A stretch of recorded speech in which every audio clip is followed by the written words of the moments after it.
Hello, sir. How you doing, Robert? I'm well. How are you? I'm well. So before watching the movie, I was just thinking, why will like Robert Eggers make a movie about Nosferatu that was like since the beginning like a reimagining of Dracula? Some people say it was a ripoff directly. Instead of making a new Dracula movie, but then as soon as I start watching it, I kind of got it. Mm-hmm. Say, well, if he intended to make like a movie based on Dracula, people will be like comparing like to Bram Stoker's novel and everything. So this one gives him like more freedom, and that's interesting because you can get the best of both worlds. Mm-hmm. Actually, the best of the three worlds, right? Because Murnau, Stoker, and your ideas. Yeah, I mean you're right about that. You know, I think because the Murnau film is a very simple fairy tale, and so if I use the movements of that, I do have more freedom because of my sort of obsession with like quote authenticity. If I was going to adapt the novel, then I would be stuck with a lot of things that I didn't really even want to be. I wasn't interested in. You know, and this gave me like the opportunity to amplify the story and the film with things that I was interested and passionate about. You know, one of the great things about the Murnau film is that Ellen, the female protagonist, becomes the heroine in the last act, and I thought, you know, perhaps it would be more engaging, perhaps it'd be more psychologically and emotionally complex if the whole film was told through the eyes of the female protagonist, Lily Rose Depp's character in this case. Because that was the case in like the original Nosferatu too, not in the novel, right? No, that's interesting. That's an interesting detail. Yeah. Yeah.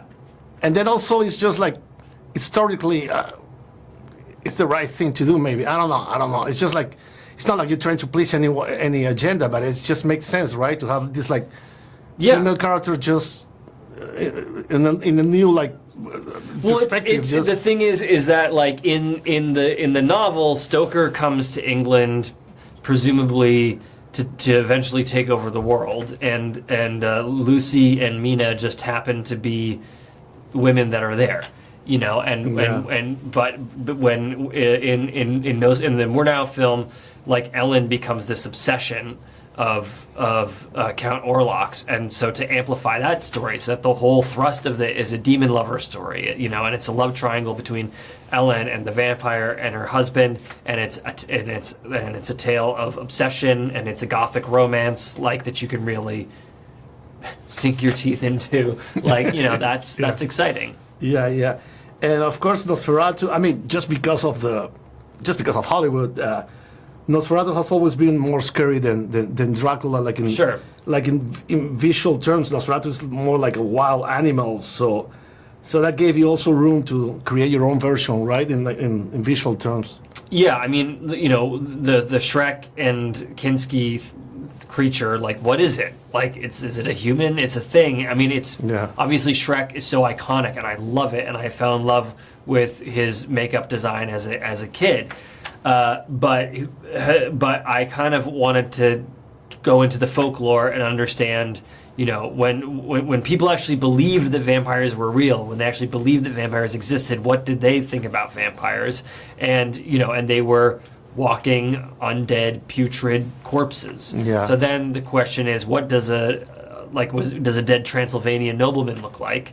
And that's how I came up with the design of the vampire in this film.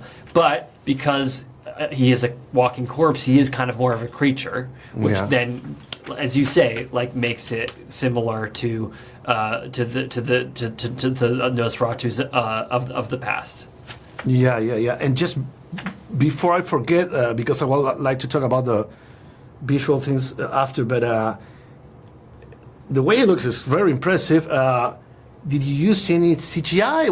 There's a problem, a lot of makeup. I know that he the actor has to go through like a long process, but no, it was the fight. I don't want to spoil anything, but the final scene, is there any CGI there? Because it looks like pretty amazing. Yeah,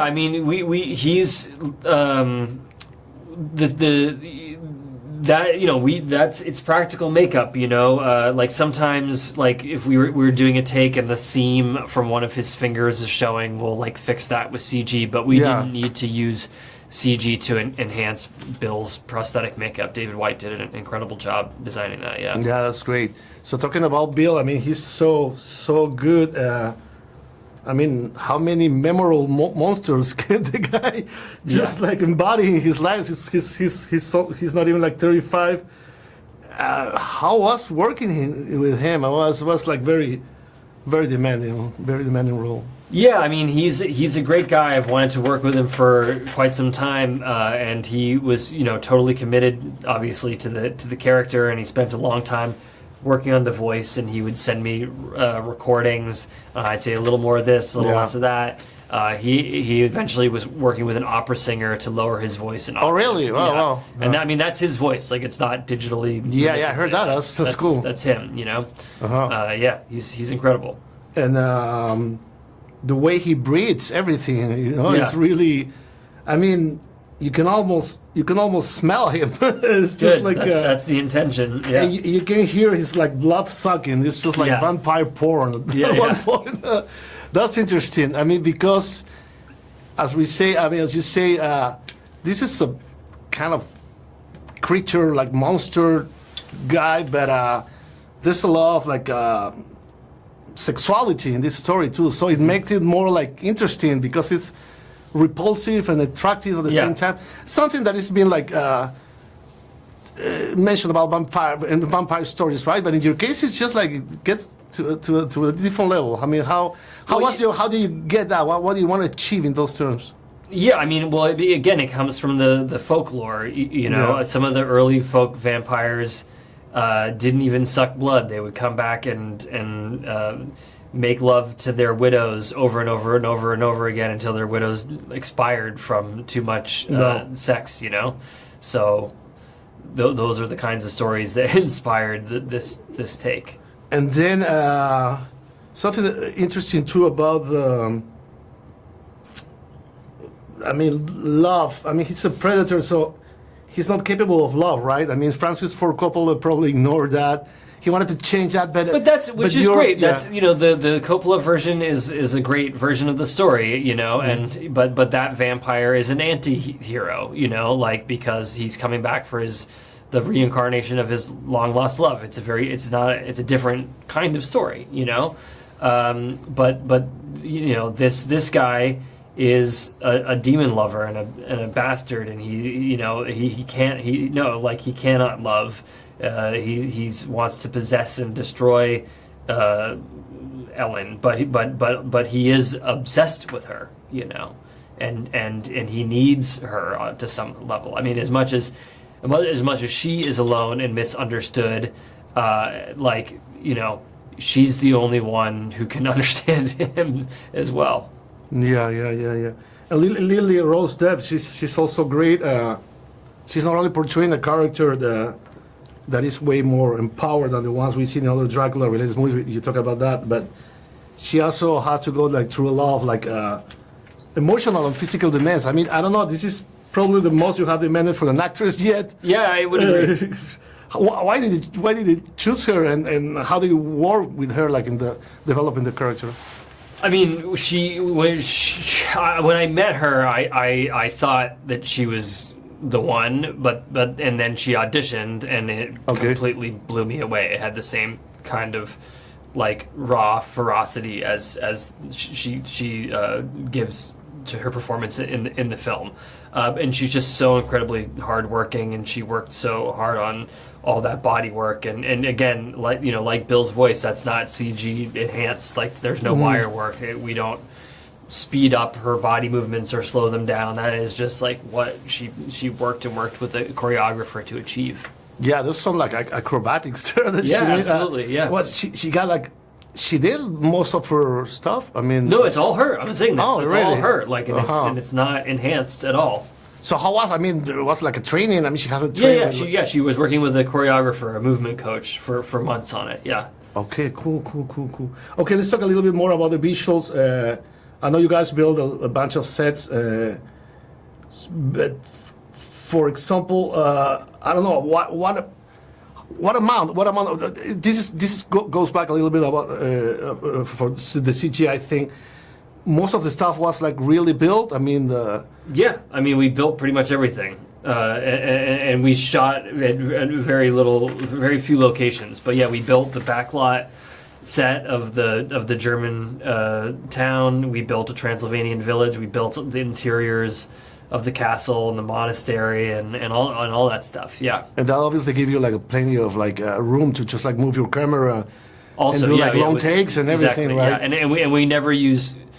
We never use Steadicam. We always use crane. Oh no, it was like always. Yeah, we like, always use crane and dolly. So you really do need to build this stuff to get the crane and the dolly around. How long was the shooting? 65 days.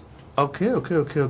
And the movie can be brutal and gory, but it's always like visually arresting and very, very entertainment. I mean, there's some extra layers of cruelty, right? I mean, again, I'm not gonna spoil anything, but there's some stuff that wasn't part of the previous version. So you want to make sure that this was like some parts are kind of like pretty hardcore. Yeah, I mean, you've got to.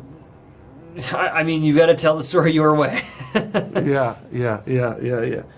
And the costumes. I mean, I'm not really into like. I don't really care about clothes, as you can see. I'm like bad at that, but even me, I was impressed by all the wardrobe. I mean, it's just like you watch a movie, you say, "Oh man, I would like to have like a museum or at least like an art gallery, Yeah, completely dedicated to the movie."